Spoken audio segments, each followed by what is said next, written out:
before the first breath, before time ticked its first second, there was nothing but a vast, endless emptiness. No light, no sound, no sky, just darkness. But from the silence came a voice that carried power, purpose, and peace. God spoke, and that single act of speech shattered the void.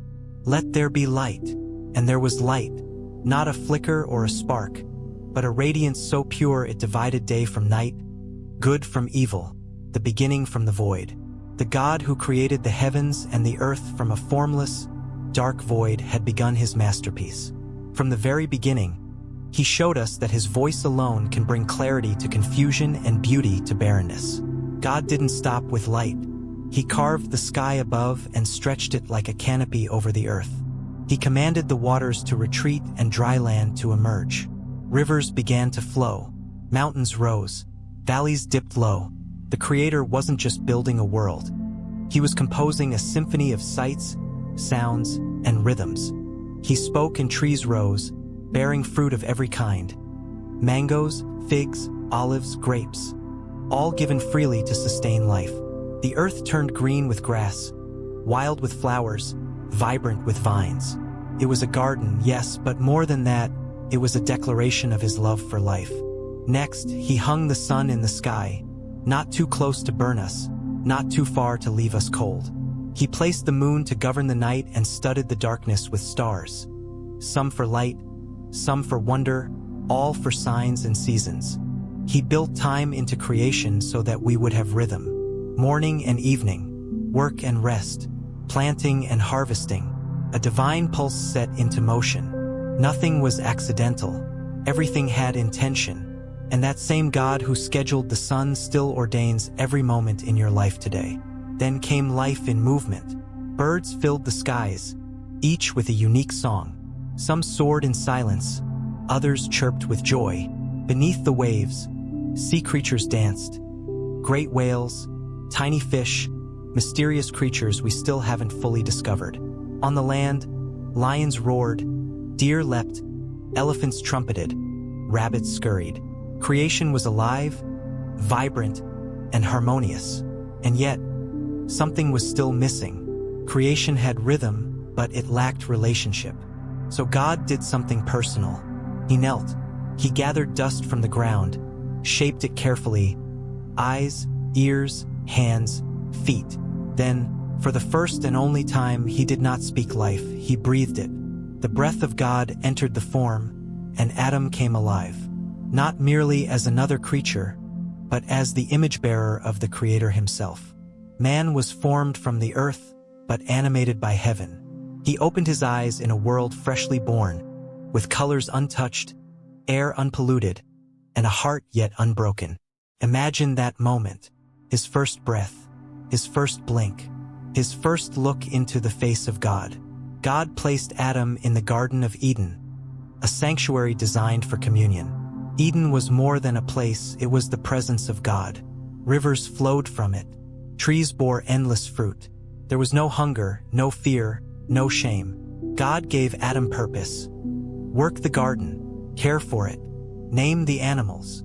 Adam was not idle, he had divine responsibility. Yet even in paradise, something was not quite complete.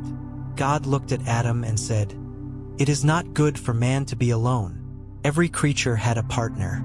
Adam had none. So God caused a deep sleep to fall upon him, and from his side he took a rib, not a bone from the head to rule, not from the foot to be trampled, but from the side close to the heart under the arm to walk beside. And from that rib he formed Eve. When Adam awoke, he saw her and instantly recognized, "This is now bone of my bones and flesh of my flesh." Together, they were not just companions, they were reflections of divine relationship. Man and woman, together, in perfect unity and purity.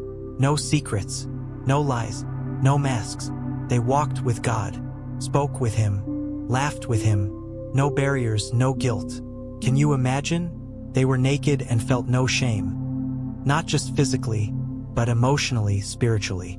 Total transparency, total trust. But love without choice isn't love. So in the center of the garden, God placed two trees, the tree of life and the tree of the knowledge of good and evil. He gave them access to everything except that one tree. If you eat of it, you will surely die. It wasn't a trap. It was trust. He gave them freedom because love must be chosen. Then came the whisper.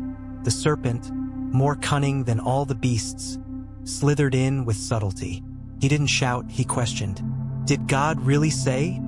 That question still echoes today. Doubt, suspicion. Twist the truth just slightly, and suddenly rebellion seems reasonable. Eve listened.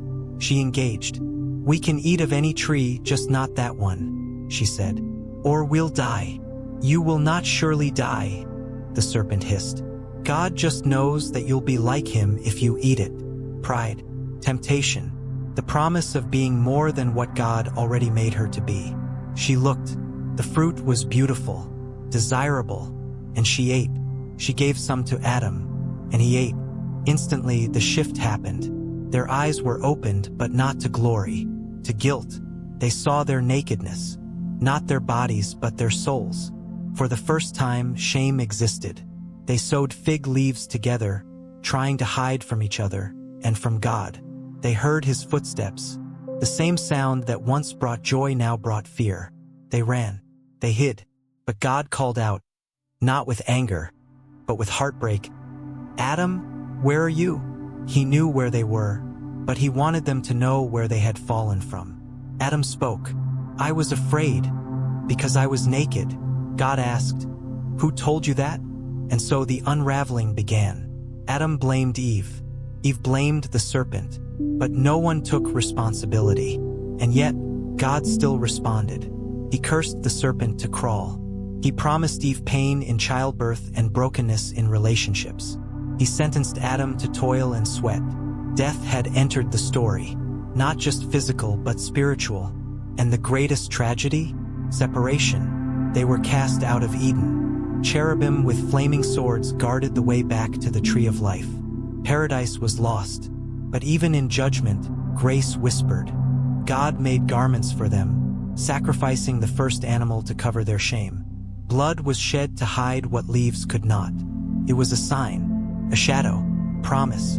One day, a descendant of the woman would come and crush the serpent's head. The enemy would be defeated. Eden would not remain lost forever. That descendant is Jesus, the second Adam. Where Adam failed, Jesus triumphed. Where Eve listened to the serpent, Mary believed the angel. Where the first garden brought death, the garden tomb brought resurrection. The tree of life is no longer forbidden. Through the cross, access has been restored. This isn't just a story, it's a mirror. How often do you listen to lies? How often do you reach for something forbidden, thinking it will make you more, but it only leaves you with less? How many fig leaves have you used to cover your brokenness? But the voice of God still calls, where are you? And it's not a question of location, but invitation. He wants you back to the garden, back to intimacy, back to walking with him in the cool of the day. You don't have to hide anymore. You don't have to carry shame. The blood of Jesus covers what fig leaves never could. You were made for Eden, for life, for freedom. And even if you feel like you've fallen too far, God already wrote your way home.